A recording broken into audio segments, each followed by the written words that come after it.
Semuanya, perkenalkan nama saya Natalia Fauzia dari kelas 3D. Di sini saya akan mereview kembali tentang aplikasi perpajakan. Pertama, kita harus tahu dulu nih tentang pajak gitu. Dari mulai pengertian terlebih dahulu, pajak itu apa sih? Jadi di sini itu pajak adalah iuran wajib bagi rakyat kepada negara yang sifatnya itu maksa berdasarkan undang-undang tanpa imbalan langsung dan digunakan untuk kepentingan masyarakat. Lalu next di sini ada fungsi dari pajak itu sendiri. Ini ada beberapa poin. Yang pertama itu fungsi anggaran, yaitu untuk sumber penerimaan negara. Dan yang kedua fungsi mengatur, yaitu untuk mengatur perekonomian dan juga perilaku masyarakat. Yang ketiga fungsi stabilitas, itu untuk menjaga stabilitas ekonomi dan juga harga. Yang keempat ada fungsi redistribusi, yaitu untuk pemerataan pendapatan. Selanjutnya di sini juga ada jenis-jenis pajak berdasarkan pihak pemungutnya terlebih dahulu. Pajak itu dibagi menjadi dua jenis, yaitu pajak pusat, misalnya PPh atau PPN, terus ada pajak daerah, PBB atau PKB. Lalu jenis pajak selanjutnya itu berdasarkan sifat, ada dua jenis, pajak langsung dan pajak tidak langsung. Pajak langsung contohnya itu PPh, pajak tidak langsung itu contoh PPN. Dan juga di sini ada berdasarkan objek. Pajak ini dibagi menjadi PPh, PPN, PPB, dan juga bea materai. Nah, subjek dan juga objek pajak. Nah, di sini subjek pajak ini pihak yang dikenakan pajak atau orang pribadi atau badan usaha, dan objeknya ini hal yang dikenakan oleh pajak, yaitu penghasilan, tanah, barang, jasa, atau lainnya. Nah, di sini juga ada sistem pemungutan pajak. Yang pertama ini ada self-assessment, di mana wajib pajak itu dihitung atau dilaporkan secara sendiri. Terus yang kedua ada official assessment atau ditentukan dari pemerintah. Dan yang ketiga ini ada withholding, yaitu dipotong dari pihak ketiga. Nah, di sini ada manfaat mengenai pajak. Pajak ini mempunyai beberapa manfaat, diantaranya tentunya banyak, lebih dari ada yang poin-poin di sini, tetapi untuk yang di sini itu yang pertama ada mendanai pembangunan nasional, lalu ada menjamin pelayanan publik, ada membantu program sosial, dan juga mengatur distribusi kekayaan. Next, untuk sanksi jika tidak membayar pajak, yang pertama ini ada denda administrasi, lalu ada sanksi pidana dan juga pemblokiran layanan tertentu. Nah, jadi kesimpulannya ini adalah pajak itu merupakan kewajiban setiap warga negara yang juga berperan penting dalam pembangunan dan kesejahteraan bersama. Nah, kita udah tahu apa hal-hal mengenai pengertian, jenis-jenis, dan juga cara membayar pajak mungkin ya. Nah, di sini aku bakal mereview gimana sih apa aplikasi yang digunakan untuk membayar pajak. Jadi langsung aja kita ke review. Oke, aplikasi pajak yang akan saya gunakan ini bernama Signal, di mana aplikasi ini itu bisa untuk pembayaran kendaraan bermotor gitu. Di sini ada beberapa fitur-fitur yang diajukan oleh aplikasi Signal ini juga. Di sini kita bisa login terlebih dahulu, tapi di sini saya hanya akan mereview beberapa fitur-fitur yang ada di aplikasi Signal ini. Nah, di sini juga ada tertera cara pembayaran, peraturan, info samsat, dan juga hal-hal yang lainnya di sini bisa ditanyakan. Seperti bot mungkin ya. Dan ada berita-berita juga mengenai aplikasi Signal ini.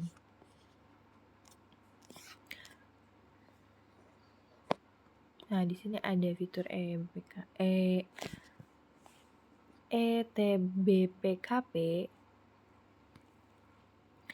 dimana untuk masuknya ini kita harus menggunakan nomor telepon dan juga kata sandi. Juga bisa melakukan pembayaran tentang STNK dan juga EKD. Untuk cara pembayarannya itu yang pertama kita bisa masuk terlebih dahulu dan mendaftarkan data kepemilikan kendaraan bermotor kita.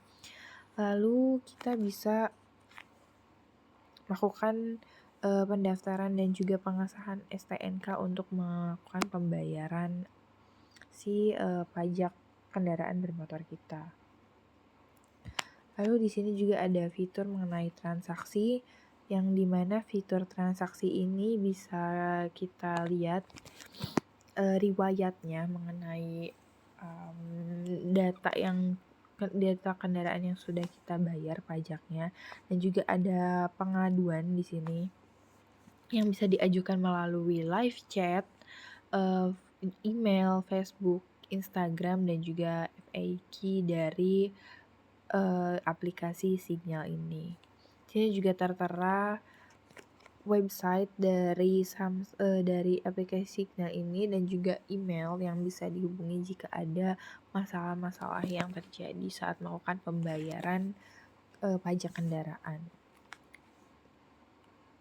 Di sini juga ada profile yang dimana kita bisa melihat data-data kita dan juga data kepemilikan mengenai kendaraan bermotor.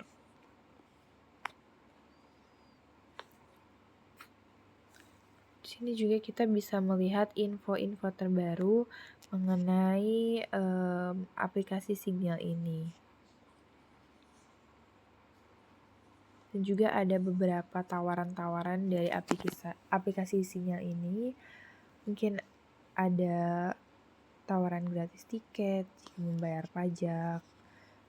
Di sini juga ada mengenai Signal, mungkin untuk mengenal lebih lagi tentang aplikasi Signal ini, pengguna bisa menghadiri booth Signal ini. Di sini juga ada notifikasi mengenai transaksi yang nantinya jika kita melakukan pembayaran dari aplikasi Signal ini, nanti transaksi bahwa kita sudah membayar pajaknya itu akan masuk di bagian fitur ini.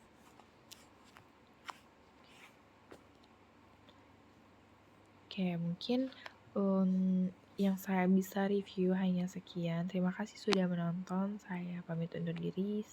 Bye-bye teman-teman semuanya. Oke, jadi kesimpulannya itu aplikasi pajak ini itu merupakan salah satu bukti nyata dari penerapan teknologi-teknologi dalam bidang keuangan yang ada di negara gitu. Nah, kehadiran aplikasi pajak ini itu menjadi jawaban atas tantangan-tantangan birokrasi yang selama ini mungkin dianggap rumit, lambat, dan juga kurang efisien.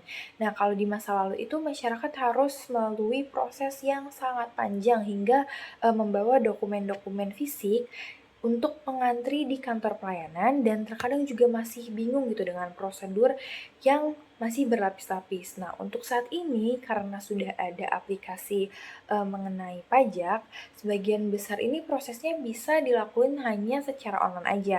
Hanya melalui satu aplikasi gitu. Transformasinya ini bukan sekadar cuma mempermudah aja, tetapi juga menjadi bagian dari reformasi perpajakan yang lebih modern dan berorientasi pada layanan publik. Nah, bagi masyarakat juga, aplikasi pajak ini menghadirkan banyak banget manfaat. Misalnya yang pertama, dari sisi kemudahan akses. Aplikasi pajak ini memungkinkan wajib pajak ini melakukan registrasi, juga pelaporan hingga pembayaran tanpa harus datang langsung ke kantor pajaknya. Semua itu bisa dilakukan di mana aja dan kapan aja. Juga hanya cukup menggunakan smartphone atau perangkat digital yang lainnya yang terkoneksi ke internet gitu. Yang kedua dari sisi efisiensi dan juga waktu dan biaya gitu. Masyarakat juga tidak harus mengeluarkan ongkos atau transportasi atau menghabiskan banyak waktu ke tempat layanan. Jadi prosesnya ini yang dulunya makan waktu berjam-jam bahkan berhari-hari, kini bisa diselesaikan hanya dalam hitungan menit aja gitu.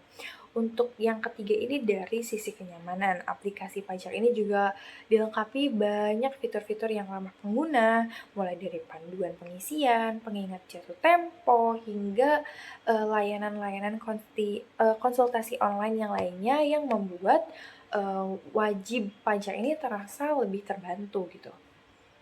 Dari sisi lain juga mungkin aplikasi pajak ini juga menjadi instrumen penting untuk menciptakan sistem perpajakan yang lebih transparan, akuntabel, dan juga lebih modern lagi. Data yang tercatat juga karena secara digital ini membuat potensi manipulasinya ini dapat ditekan atau kesalahan input ini dapat diminimalisir. Serta karena berbasis data wajib pajak ini dapat diperluas juga. Hal ini itu sangat amat membantu dalam meningkatkan kepatuhan masyarakat sekaligus memperkuat penerimaan negara dalam sektor pajak. Nah, dengan sistem-sistem yang ada di aplikasi pajak ini yang terintegrasi, pemerintah itu bisa melakukan pemantauan secara real time, mengambil kebijakan berdasarkan data yang benar-benar akurat, serta membangun kepercayaan publik bahwa sistem perpajakan ini dikelola dengan baik dan juga profesional oleh pihak-pihak yang tersangkut. Lebih jauh lagi, aplikasi pajak ini juga mendukung visi besar pemerintah dalam mewujudkan transformasi digital negara gitu, bukan hanya sekedar kewajiban warga negara aja, tetapi juga merupakan sumber utama penerima yang menopang pembangunan secara nasional. Dengan adanya aplikasi pajak ini, proses pengumpulan pajak ini bisa menjadi lebih efektif sehingga negaranya itu bisa memiliki sumber daya finansial yang lebih stabil untuk membiayai infrastruktur, pendidikan, kesehatan, dan program-program sosial lainnya yang artinya, keberadaan aplikasi pajak ini tidak hanya menguntungkan bagi pemerintah aja, tetapi juga berdampak langsung pada kesejahteraan masyarakat luas, terutama di Indonesia. Kalau ditinjau dari perspektif sosial dan juga ekonomi, aplikasi pajak ini mungkin turut membentuk budaya untuk taat pajak di masyarakat dengan adanya kemudahan akses, kesadaran masyarakat ini untuk melaporkan dan juga membayar pajak ini menjadi lebih tinggi gitu. Generasi muda khususnya juga lebih terbiasa dengan teknologi sehingga mereka ini sekarang lebih cepat beradaptasi dengan sistem pajak yang digital ini.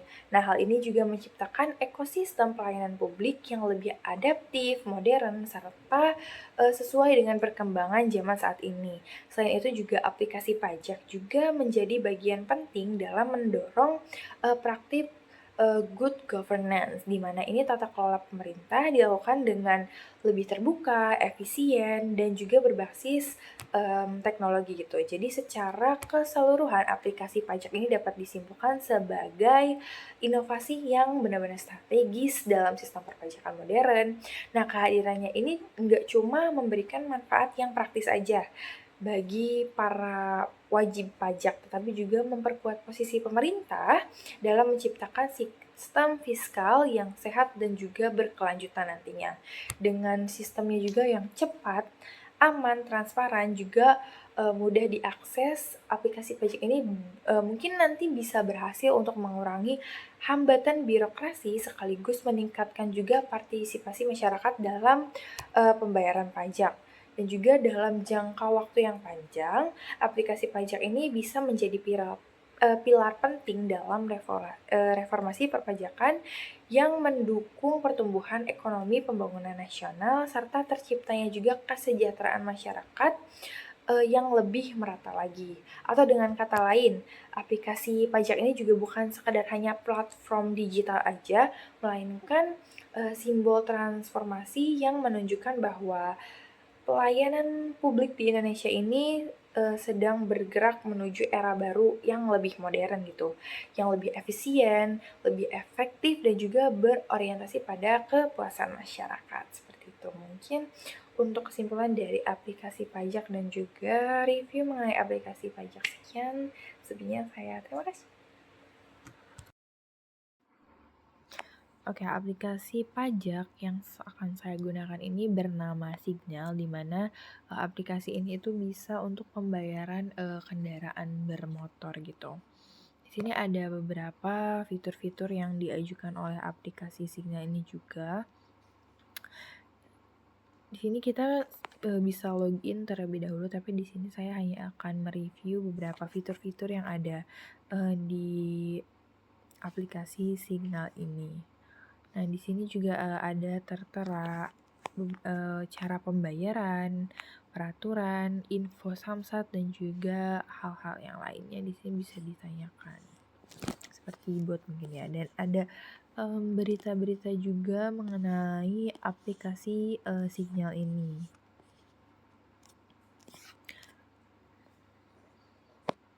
Nah, di sini ada fitur ETBPKP,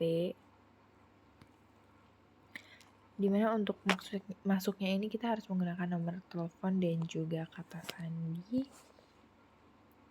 Juga bisa melakukan pembayaran tentang STNK dan juga EKD. Untuk cara pembayarannya itu yang pertama kita bisa masuk terlebih dahulu dan mendaftarkan data kepemilikan kendaraan bermotor kita.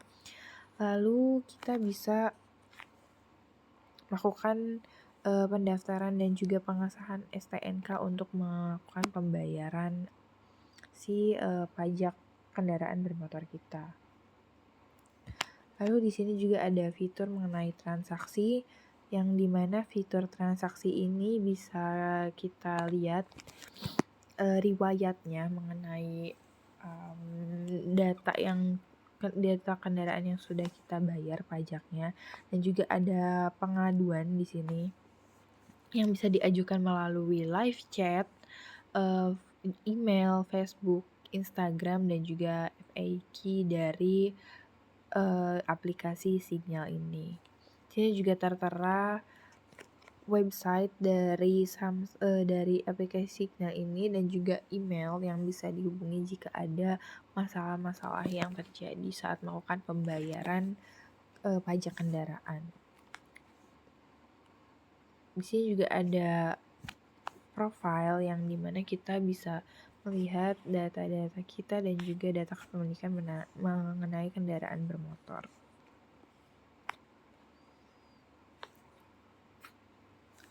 Di sini juga kita bisa melihat info-info terbaru mengenai aplikasi Signal ini. Dan juga ada beberapa tawaran-tawaran dari aplikasi Signal ini. Mungkin ada tawaran gratis tiket jika membayar pajak. Di sini juga ada booth mengenai Signal, mungkin untuk mengenal lebih lagi tentang aplikasi Signal ini, pengguna bisa menghadiri booth Signal ini. Di sini juga ada notifikasi mengenai transaksi yang nantinya jika kita melakukan pembayaran dari aplikasi Signal ini, nanti transaksi bahwa kita sudah membayar pajaknya itu akan masuk di bagian fitur ini.